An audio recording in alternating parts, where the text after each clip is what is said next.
حضرت ابو ہریرہ فرماتے ہیں رضی اللہ تعالیٰ عنہ کہ بھوک کی شدت سے میری کمر دوری ہو گئی، تو میں ڈرا کہ کوئی مجھے نقصان نہ ہو، تو مسجد نبوی کے ایسے گوشے پہ بیٹھ گیا جہاں لوگوں کا گزر ہوتا تھا۔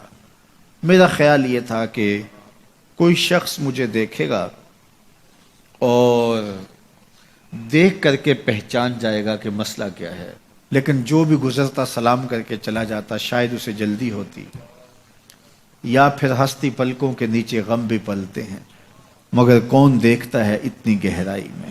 میں نے سوچا کہ ایک قدم اور آگے بڑھوں اور آنے والوں سے ہم کلام ہوں، جب میں ان سے بات کروں گا تو میرے لہجے سے وہ میری آواز کی شکستگی سے پہچان جائیں گے کہ میرا مسئلہ کیا ہے۔ تو کہتے ہیں حضرت عمر رضی اللہ تعالیٰ عنہ آئے، میں ان سے کوئی مسئلہ شرعیہ دریافت کیا، لیکن شاید انہیں بھی جلدی تھی، انہوں نے مسئلہ بتایا اور آگے بڑھ گئے۔ میں پریشان تھا کہ حضرت سیدنا صدیق اکبر رضی اللہ تعالیٰ عنہ آئے۔ میں نے ان سے بھی قرآنی آیت کے بارے میں سوال کیا، لیکن وہ بھی جلدی میں تھے اور انہوں نے بس آیت بتائی اور آگے گزر گئے۔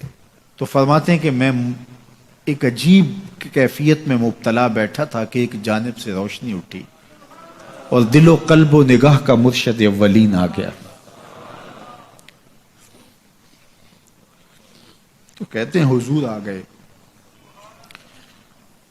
تو چونکہ میری عادت بنی ہوئی تھی کہ میں ہر آنے والے سے مسئلہ ہی پوچھ رہا تھا، تو میں نے حضور سے بھی مسئلہ پوچھ لیا۔ تو حضور نے میری جانب دیکھا اور پھر زیر لب مسکراتے ہوئے بولے، ابو ہریرہ بھوک لگی ہوئی ہے؟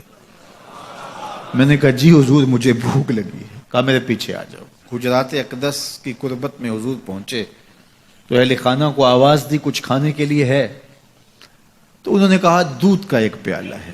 مجھے فرمانے لگے ابو ہریرہ وہ جو صفہ کے چبوترے پہ بیٹھے ہیں جاؤ ان کو بلا لاؤ۔ کہتے ہیں دودھ کا ایک پیالہ، اور مجھے تسکین ہوئی تھی لیکن 70 آدمی بیٹھے تھے وہاں۔ خیر حکم تھا، میں بلا لایا، میرے ہاتھ میں دودھ کا پیالہ دیا، کہا ابو ہریرہ دائیں سے شروع ہو جاؤ۔ اب میں ایک شخص کو پیالہ دیا اور دودھ کو دیکھنے لگا، اور وہ سیراب ہو کے گٹا گٹ پینے لگا، اپنی بھوک اور پیاس مٹا چکا، اور میں نے دیکھا کہ ایک قطرہ بھی کم نہیں ہوا۔ میرے اندر جو پہلے وسواس اٹھ رہے تھے اور مجھے جو احساس ہو رہا تھا وہ مٹ گیا۔ پھر میں نے دوسرے کو پیش کیا، اس نے بھی سیراب ہو کے پیا، لیکن دودھ ایک قطرہ بھی کم نہیں ہوا۔ پھر میں نے تیسرے کو دیا، چوتھے کو دیا، 70 آدمی دودھ پی گئے، لیکن دودھ میں سے ایک قطرہ بھی کم نہیں ہوا۔ لگتا تھا رب نے اس دودھ کا تعلق حوض کوثر سے جوڑ دیا۔ تو حضور نے فرمایا ابو ہریرہ، میں نے کہا جی حضور۔ فرمایا کون باقی؟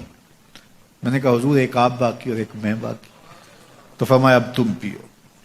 تو کہا کہ میں نے دودھ پیا اور خوب سیراب ہو کے پیا۔ حضور نے فرمایا اور پیو، میں نے اور پیا۔ پھر فرمایا اور پیو۔ میں نے کہا مجھے قسم ہے اس ذات کی جس نے آپ کو حق کے ساتھ مبعوث کیا ہے، میرے میں ایک قطرے کی گنجائش بھی نہیں ہے۔ حضور نے میرے ہاتھ سے دودھ لیا اور خود نوش جاں کرتے ہوئے فرمایا ساقی القوم آخرہم شربا، قوم کا جو ساقی ہوتا ہے وہ آخر میں پیتا ہے۔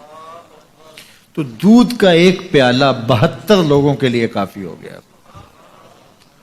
یہ صحیح حدیث کے اندر حضور کا معجزہ موجود ہے، آپ نے بارہا علماء سے سنا۔ لیکن اس تربیتی عمل سے بھی کبھی غافل نہ ہونا کہ 2 جہاں کا سردار ہے اور 71 آدمیوں کا جوٹا نوش جاں کر رہا ہے۔ آج جب دولت پھیل رہی ہے، لوگوں کے پاس وسائل زیادہ ہوتے چلے جا رہے ہیں، تو ان کو ایک دوسرے سے گھن آنا شروع ہوتی ہے، برتن الگ ہوتے چلے جاتے ہیں۔ کسی زمانے میں تمام افراد ایک ہی برتن میں بیٹھ کے کھاتے تھے۔ پہلے یہ ہوتا تھا ایک گلی میں 2 امیر رہتے تھے، 4 غریب رہتے تھے، 2-3 مخیر حضرات اور جو ہے وہ کچھ متوسط لوگ رہتے تھے، اور ایک چھوٹا سا کنبہ اور قبیلہ ہوتا تھا، اور وہ ایک دوسرے کی ضرورتوں کا خیال رکھتے تھے۔ پیسے زیادہ آ گئے تو اب امیروں کو اس گلی سے گھن آنے لگی، تو وہ وہاں سے نقل مکانی کر گئے، انہیں وہاں رہنا اچھا نہیں لگتا۔ تو یہ بات ذہن میں رکھیے گا کہ ہمارے دین نے ہمیں ایک دوسرے کے دکھ بانٹنے کی تلقین کی ہے، ایک دوسرے کے قریب ہو کے رہیں اور ان کی ضرورتوں کا خیال رکھیں۔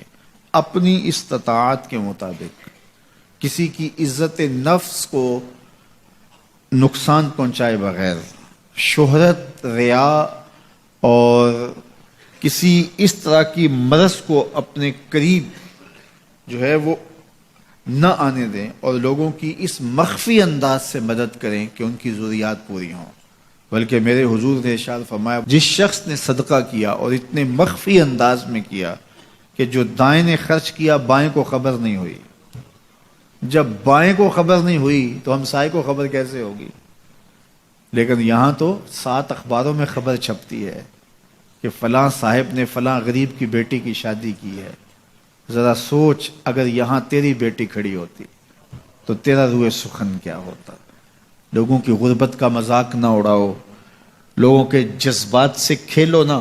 اللہ نے اگر آپ کو کچھ عطا کیا ہے تو پھر لوگوں کی ضرورتوں کو پورا کرو، لیکن ان کے جذبات سے مت کھیلو اور لوگوں کی ضرورتوں کا پورا خیال رکھو۔ وبمحمد صلى الله عليه وسلم سلم نبيا ورسولا